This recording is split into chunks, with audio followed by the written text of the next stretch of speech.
Hi! Gawa ko ng tempura. Marinated na siya for about, I think, 24 hours. Nailagay ko sa rep at may nilakad ako kahapon. Kaya eto ngayon.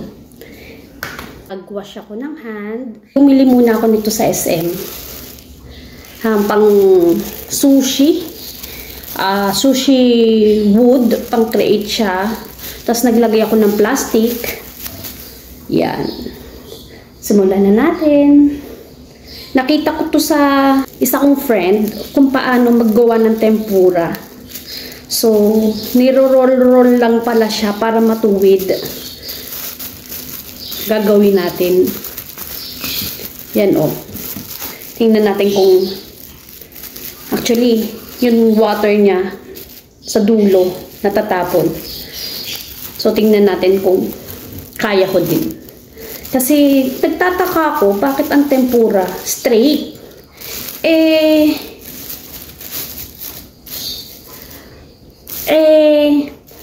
Pag niluluto naman siya, bend, o kaya pag nililinis ko siya, naka-bend. Akalain nyo yun. Nakita ko ng technique. Look. Taran! Ang ating hipon ay naging straight. One more. Straight na siya. Look. Straight na. Naka-curve. Look. Wow. Naka-curve. Then roll it.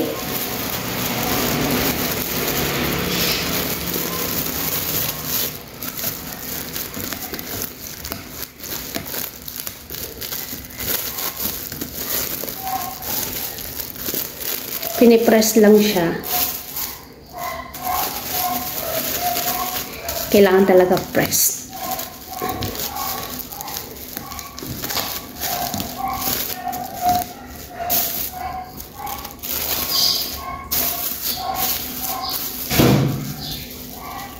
Charan! Straight. Ganyan siya. So, excited akong makita ng aking anak at magawa niya ng baon tomorrow kasi favorite talaga niya ang tempura. Yan na siya po. Straight na. Tayo.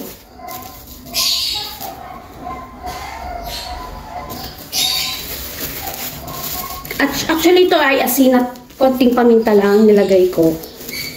Then mamaya ko na siya lalagyan ng flour, tsaka breadings. Kakaapat na ako.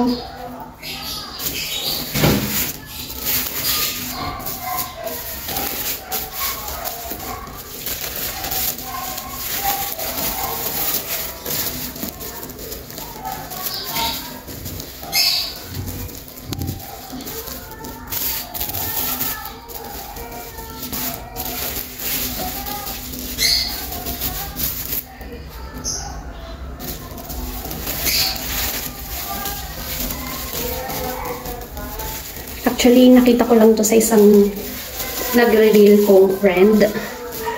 Nagluluto siya sa isang Japanese cuisine.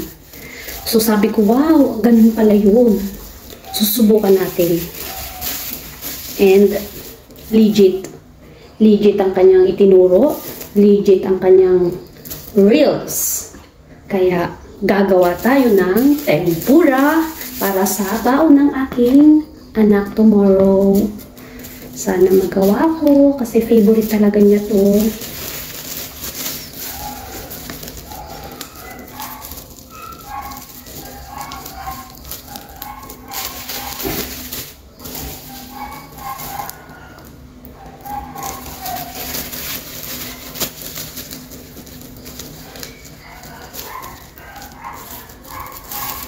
Na-excite talaga ako.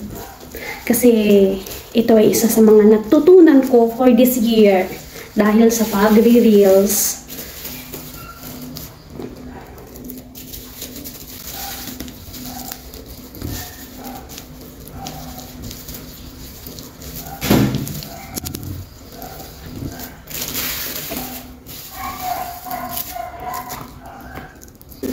Mamaya yan,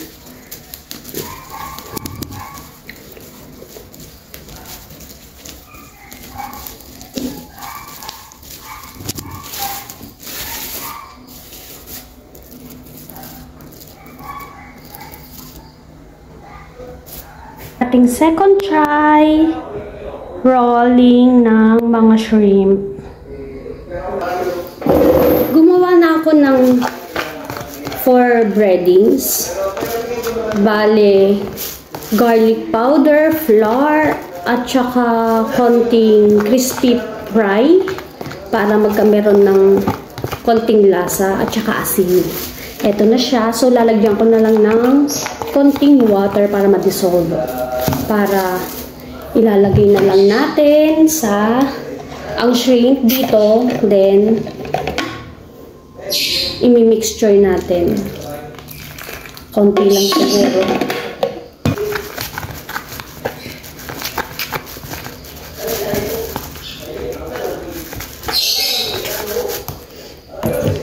Tapos, lagyan natin ng water.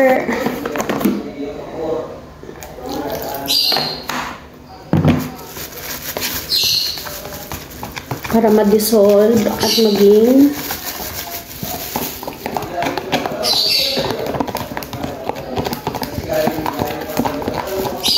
paunti-unti lang ang ating paglalagay para hindi siya sobrang dami o maging malabsak.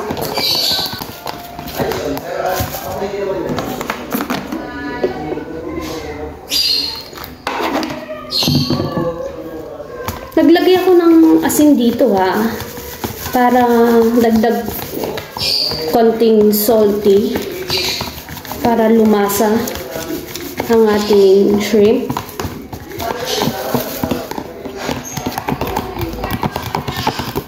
Tapos add ako ng egg. I think maglagay ako ng egg.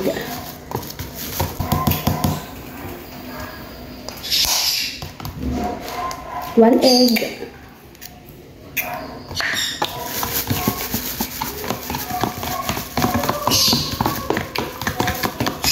Then, ilagay natin ang hipon dito. Tapos mamaya o kaya bukas, pwede na natin iluto.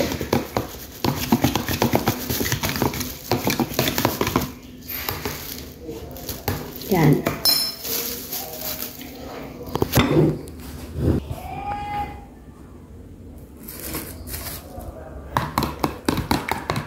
Maganda na yung pagkakagawa natin ng mixture. Yan ang ating hipon. Then, lagay na natin.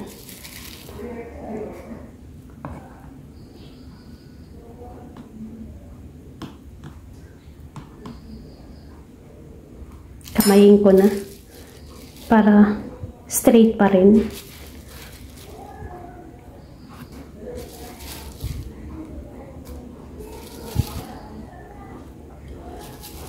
O, diba? Tingnan na lang natin ang final. Ay.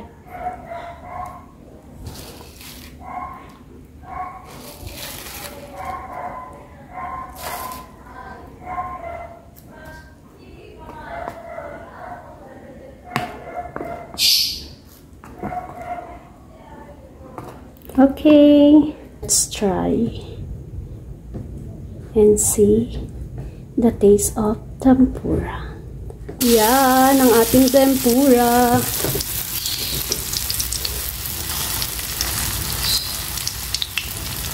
Yung coating breadings kasi nawala. Kailangan ko pala lagyan ng ano.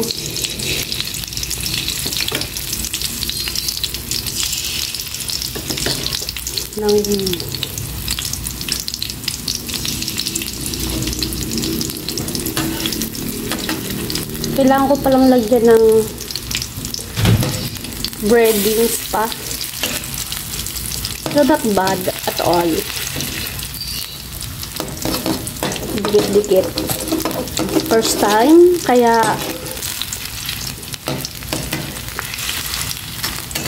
yan. In fairness naman, sa aking my first time tempura,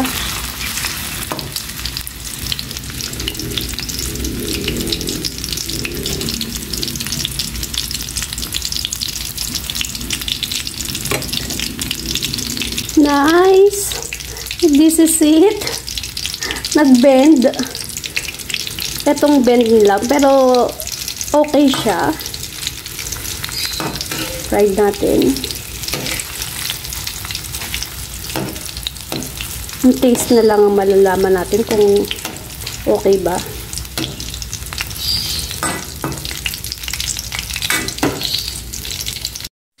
Yan ang ating tempura.